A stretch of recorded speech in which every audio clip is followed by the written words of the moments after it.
Hari Hari, we're reading from Bhagavad Gita, chapter 17, text 19.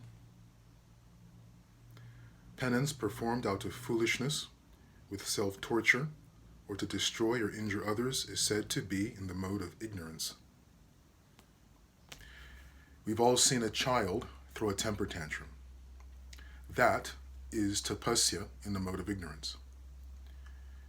Hiranyakashipu is an example given by Prabhupada as someone who engages in tapasya in the mode of ignorance, because the motive of Hiranyakashipu was to get revenge on Vishnu for killing his brother Hiranyaksha.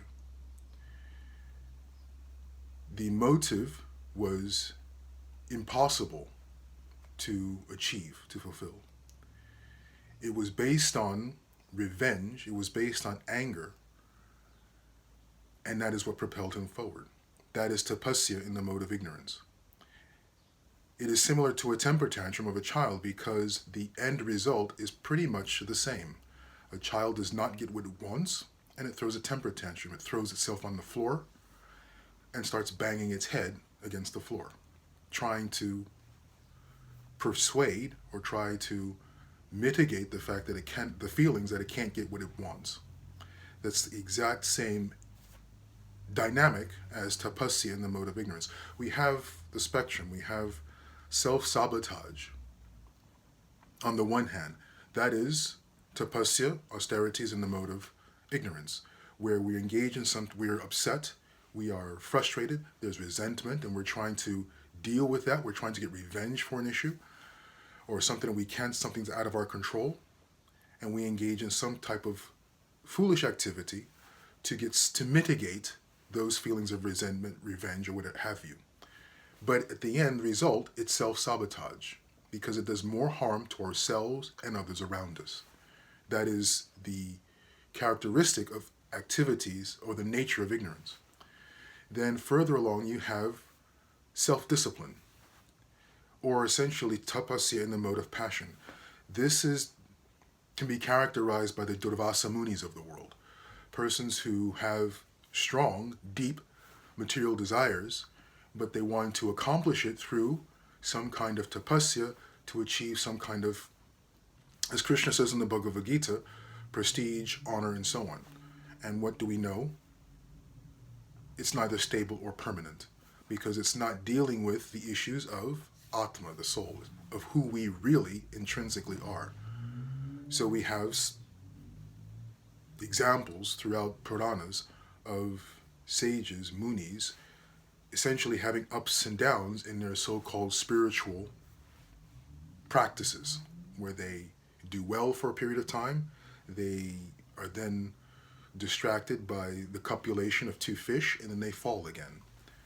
This is tapasya in the mode of passion. So there's self-discipline there, certainly, because we're able to at least get to some measure of success. But it's neither stable nor permanent, so they come crashing down again. So we have self-sabotage, tapasya in the mode of ignorance, that benefits no one.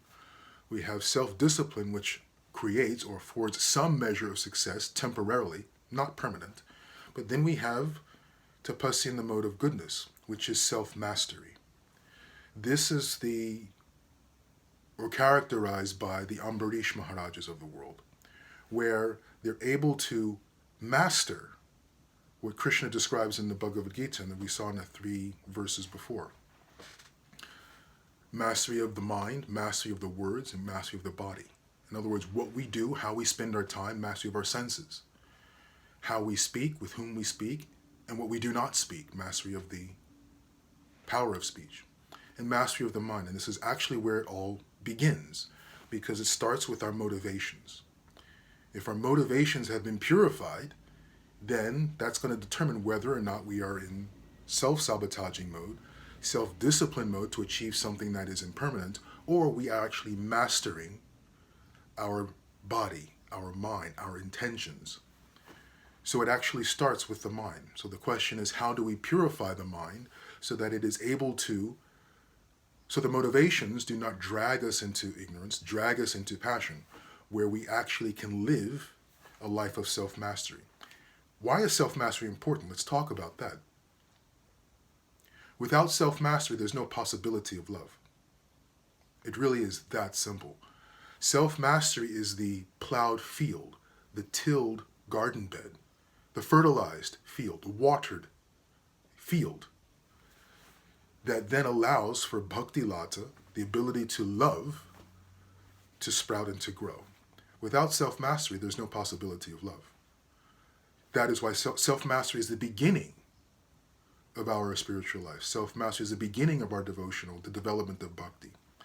We may be attracted to someone, and we determine not to talk like an idiot so that that person does not leave us. That is tapasya in the mode of passion. The self-discipline, certainly. We learn not to swear so that we do not turn off the person to whom we are attracted. That's tapasya in the mode of passion. Neither stable nor permanent. That's not love. Love is stable and permanent because the motivation has been purified. The motivation is free from revenge. It's free from one of the motivations of the mode of passion is attachment to sense gratification. On the level of self-mastery, we are beyond, as Krishna talks about in the second chapter, because we've experienced a higher taste, the motivations based on the senses are not an issue. How do we come to that level of motivation? That is exploring such motivations, literally asking the reason why. Why are we engaged? Why am I attracted to this person?